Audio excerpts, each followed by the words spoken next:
नमस्कार। दिन भर की बड़ी खबरों के विश्लेषण के कार्यक्रम सुनिए सच में आपका स्वागत है। मैं हूं मुकेश कुमार।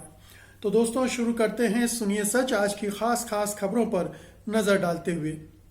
देश भर में किसान आंदोलन तेज, पटना में लेफ्ट का जोरदार प्रदर्शन।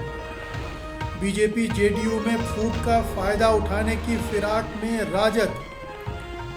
पुलिस ने कोर्ट से कहा, अर्नब ने टीआरपी के लिए दी लाखों की घूस। रजनीकांत नहीं करेंगे पार्टी लॉन्च, गिरता स्वास्थ्य बताया कारण। कोरोना के मामले में कमी आई, लेकिन नए कोरोना ने चिंता बढ़ाई। खास खबरों पर नजर डालने के बाद अब वक्त है आज की बड़ी खबरों के विस्तार से विश्लेषण का।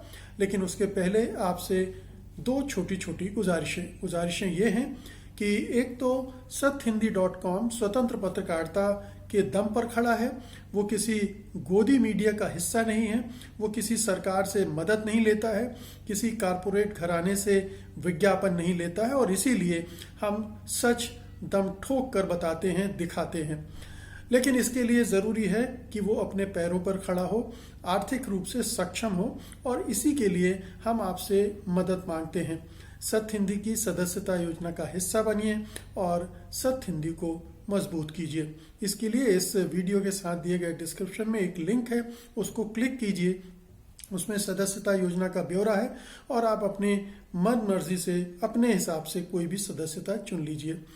हमारी दूसरी गुजारिश ये है कि सत्यहिंदी.com का ऐप आ चुका है। आप इसे गूगल प्ले स्टोर से डाउनलोड कर लीजिए, या फिर इसी वीडियो के साथ उसका भी एक लिंक दिया गया है, आप वहां क्लिक करके उसे डाउनलोड कर सकते हैं। हमें उम्मीद है कि अपने सत्यहिंदी.com को मजबूत करने के लिए आप ये दो कदम बिना किसी देरी के, बिना किसी हिचक के उठाएंगे।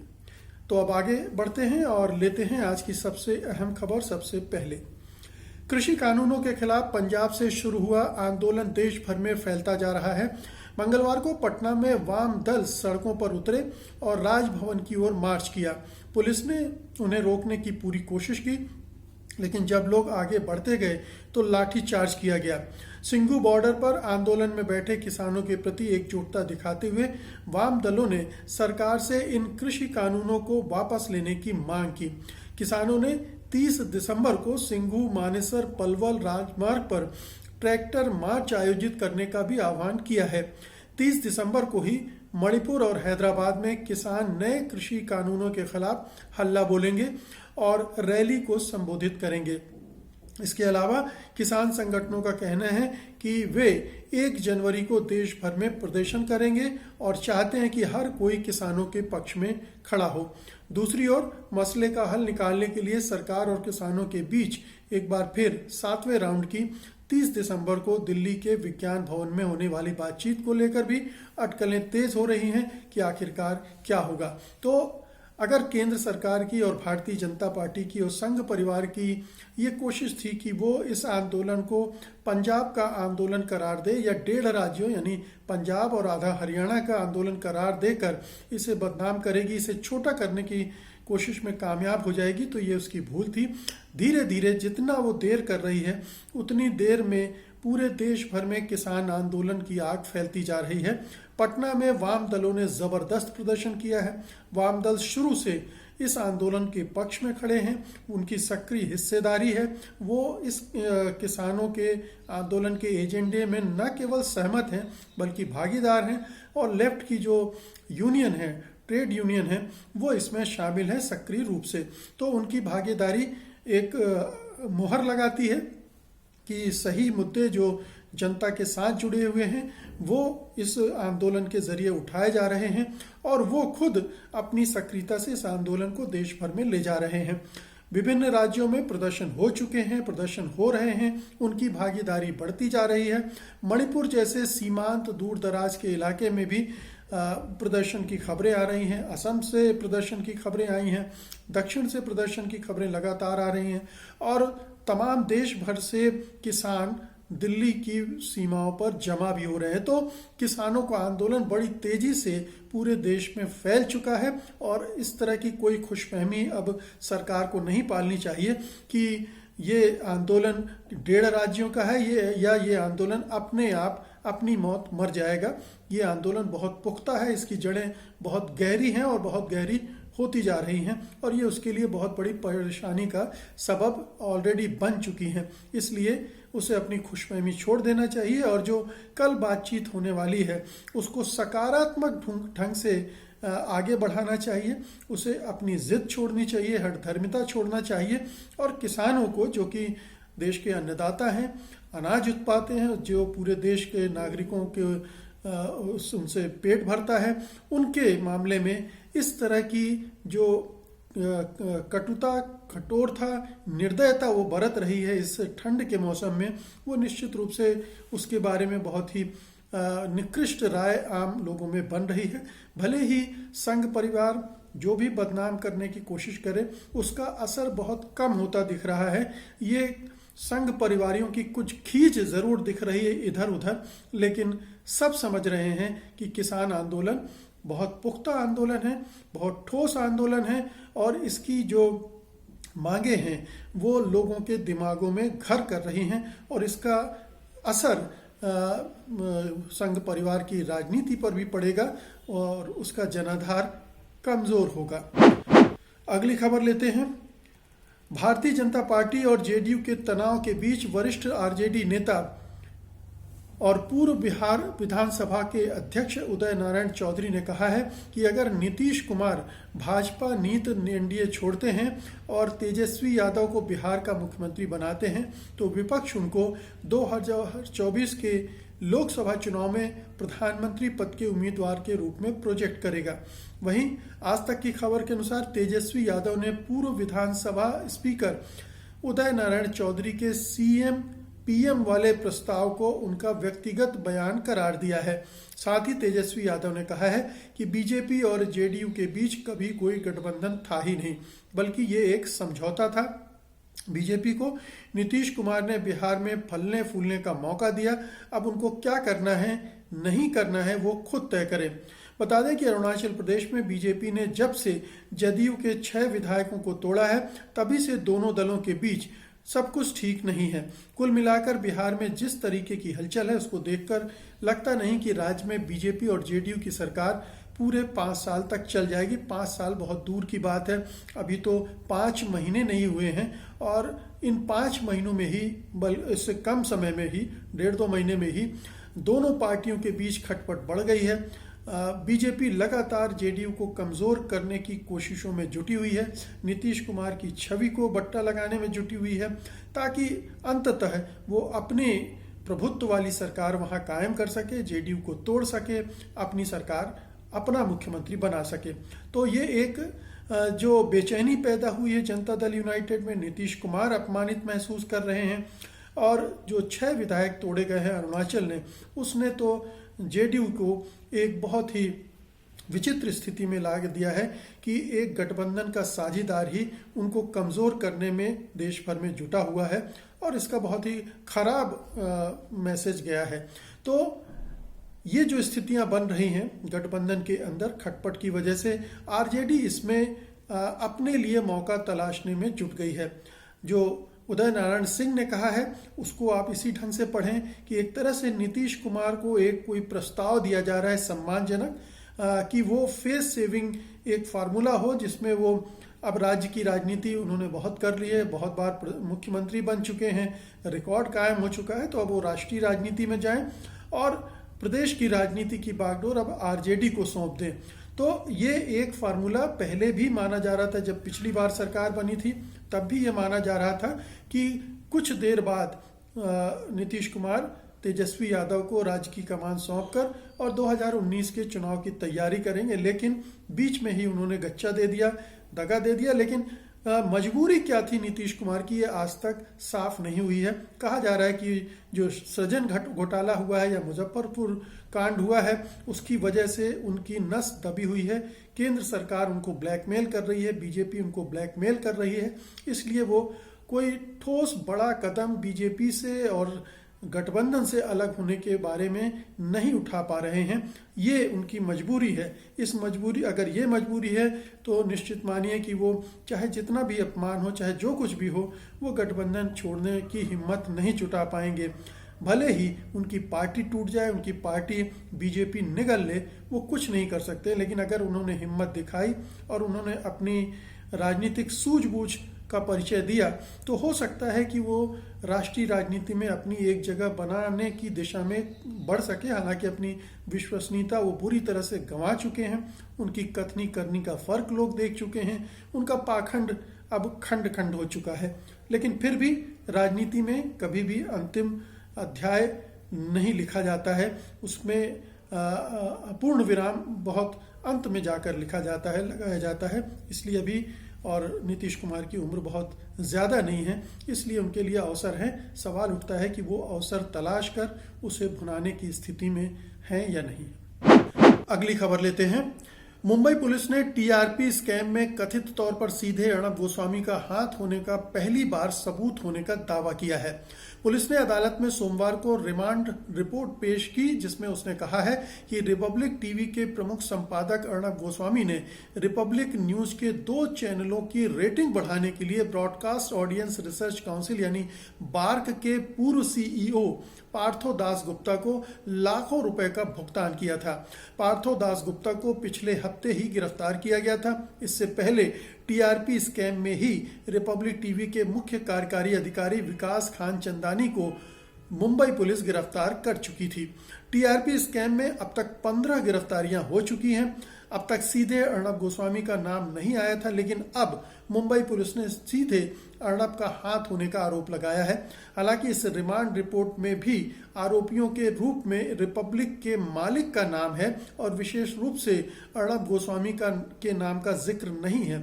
रिमांड रिपोर्ट में आरोप लगाया गया है कि अर्णब गोस्वामी ने दास गुप्ता और बार्क के एक अन्य वरिष्ठ अधिकारी पूर्व सीओओ रोमिल रामगढ़िया को भुगतान किया था। रामगढ़िया पर रिपब्लिक टीवी के अंग्रेजी और हिंदी चैनलों की टीआरपी में हेरफेर करने के लिए कुछ चैनलों को गुप्त और गोपनीय जानकारी देने का आरोप है। तो ये धीरे धीरे जिस तरह से परतें खुल रही हैं, उससे साफ पता चल रहा है कि रिपब्लिक टीवी की जो सफलता की जो कहानी है वो दरअसल भ्रष्टाचार से लिखी गई है। तरह तरह से छेड़छाड़ करके टीआरपी में और पैसे देकर ज़्यादा टीआरपी हासिल की गई है और एक तरह से ये माहौल बनाने की कोशिश की गई है कि वो अपने कंटेंट की वजह से, अपनी संपादकीय सामग्री की वजह से अव्वल हुआ है। तो ये बहुत साफ परतें खुलती जा रही हैं, ये रहस्य खुलते जा रहे हैं और अर्णब गोस्वामी उनकी पूरी पत्रकारिता हमारे सामने नग्न होकर खड़ी है कि वो पत्रकारिता नहीं, वो तो हम पहले भी दोहराते रहे हैं कि वो प्रोपेगेंडा करते हैं, गोदी मीडिया के वो लीडर हैं, चैंपियन हैं और इस सरकार के एजेंडे को आगे बढ़ाने का काम करते हैं। तो पत्रकारिता उनका पेशा नहीं है, उनका पेशा कुछ और है और उस पेशे को उन्होंने किस तरह से लज्जित किया है ये हम रोज उनके प्राइम टाइम के शो में देख सकते हैं। लेकिन ये जो घपला घोटाले का मामला है, जो कि एक सीधे तौर पर अपराध है और उस अपराध की परतें भी खुल रही हैं, तमाम सूत्र भी मिल रहे हैं। अभी तक ये बार्क के इतिहास में भी पहली बार हो रहा है कि उसके जो टॉप मोस्ट अधिकारी हैं उनको पुलिस पकड़ रही है और ये इस तरह के जानकारियां बाहर आ रही हैं कि उनको घूस दी गई है। कहा जा रहा है कि जो पार्थो हैं उनको जो पैसे दिए गए थे, उन्होंने महंगी घड़ी उससे ली थी, कुछ सोने के जेवरात लिए थे। तो ये तमाम चीज़ें अब सामने निकल कर आ रही हैं और ये अर्णब गोस्वामी की मुश्किलें बढ़ाने वाली हैं। अर्णब गोस्वामी के लिए एक बार फिर से जेल के दरवाजे खुलते हुए दिख रहे हैं, क्योंकि ये बड़ा घोटाला है और ये घोटाला न केवल उनके अपराध तक सीमित रहेगा, बल्कि जो पूरी मीडिया इंडस्ट्री है वो देख रही है कि उन्हें किस तरह से बेवकूफ़ बनाया गया। क्योंकि जो विज्ञापनदाता हैं जिन्होंने करोड़ों के विज्ञापन रिपब्लिक टीवी को दिए होंगे, वो इसी फर्जी टीआरपी के आधार पर दिए होंगे और ये फर्जी टीआरपी के आधार पर उनका एक तरह से पैसा पानी में गया है। तो सवाल ये नहीं है कि उन्होंने कुछ लाख रुपए की घूस दी या कुछ डिब्बों में हेरफेर की, बल्कि जो बड़ा मंडी है विज्ञापन की उसको कैसे चूना लगाया और वो अरबों खरबों का मामला, खरबों का तो नहीं, करोड़ों अरबों का मामला हो जाता है और वो बड़ा फ्रॉड बन जाता है। तो एक छवि जो अर्णब गोस्वामी ने 5-7 साल 8 साल पहले बनाई थी, एक अच्छे पत्रकार और एक अच्छे एंकर की, अब वो ध्वस्त हो चुकी है।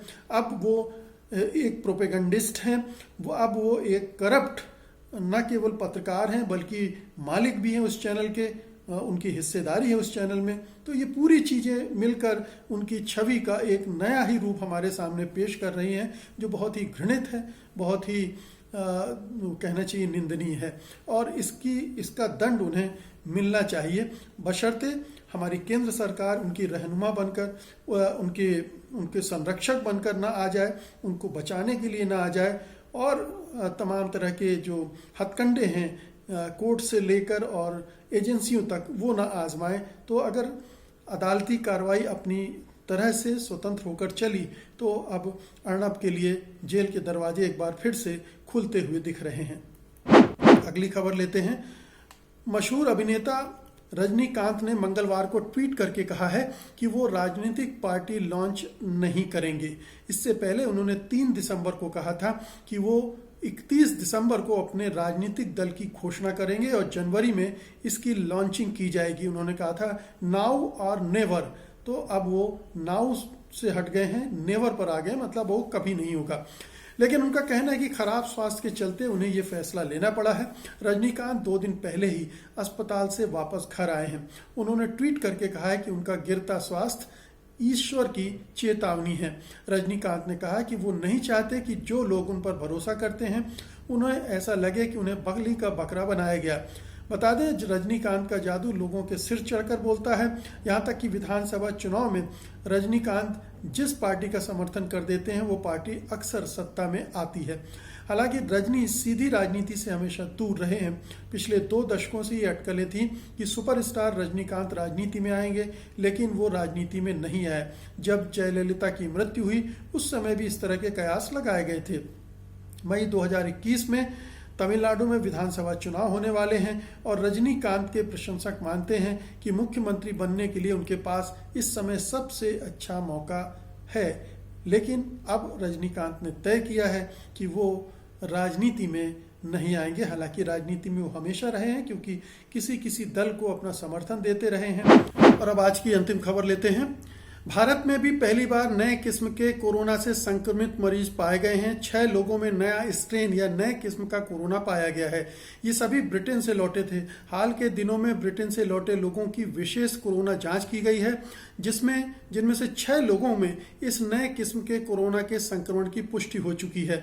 ब्रिटेन में पाए गए इस नए किस्म के कोरोना का पूरी दुनिया में इसलिए खौफ है क्योंकि ये 70% अधिक तेजी से फैल रहा है। इसी कारण दुनिया के कई देशों ने ब्रिटेन के लिए अपनी उड़ानें रद्द कर दी हैं। भारत ने भी ऐसा ही सख्त फैसला लिया था। इसको फैलने से रोकने के लिए तैयारियां की गई हैं। कई राज्यों में रात का कर्फ्यू भी लगाया गया है। कोविड के लिए गठित नेशनल टास्क फोर्स ने 3 दिन पहले ही शनिवार को नए किस्म के कोरोना को लेकर अपनी योजना बताई है। नए किस्म के कोरोना को रोकने के लिए टास्क फोर्स की योजना मुख्य तौर पर वही है जो शुरुआत में कोरोना फैलने के दौरान अपनाई गई थी, यानी नए किस्म के कोरोना मरीज का ट्रेस यानी पता लगाना, डिटेक्ट यानी पहचान करना और कंटेन करना यानी फैलने से रोकना है। तो अब एक बार फिर से नई चुनौती आ गई केंद्र सरकार के सामने। उसे इस कोरोना को रोकने के लिए अब और ज्यादा तत्परता के साथ काम करना पड़ेगा क्योंकि ये 70 गुना तेजी से फैलता है। तो पहले वाले कोरोना ने तो थोड़ा मौका दिया था सरकार को संभलने के लिए, तैयारी करने के लिए और इसे रोकने के लिए, लेकिन अब वो शायद इतना मौका नहीं देगा। अगर सरकार ने सुस्ती दिखाई तो बहुत ही भारी नुकसान देश में जानो माल का हो सकता है। बहुत ज्यादा पैमाने पर संक्रमण फैल सकता है। जिस तरह के नतीजे हमें यूरोप में देखने को मिल रहे हैं उससे सबक लेने की जरूरत है सरकार को, और उम्मीद करनी चाहिए कि सरकार इस बार उस तरह की गड़बड़ झाले नहीं करेगी और ना ही इस तरह की बातें करेगी जिनसे समाज में एक तरह का अंधविश्वास फैलता है और दूसरी तरफ जैसे तबलीगी मामले में हुआ था उस तरह की कोई हरकत सरकार नहीं करेगी और ना ही मीडिया करेगा, ये उम्मीद करनी चाहिए। लेकिन चिंता की बात है अभी संख्या संक्रमण की घट गई थी, इसके वायरस के आने के बाद ये आशंकाएं फिर से बढ़ गई हैं। तो दोस्तों, ये थी आज की खास खबरें और उनका विश्लेषण। उम्मीद है कि आप इसे पसंद करेंगे, इस वीडियो को लाइक करेंगे और शेयर करेंगे। अब मुझे अनुमति दीजिए। नमस्कार। सत्य हिंदी का ऐप डाउनलोड करें गूगल प्ले स्टोर पर।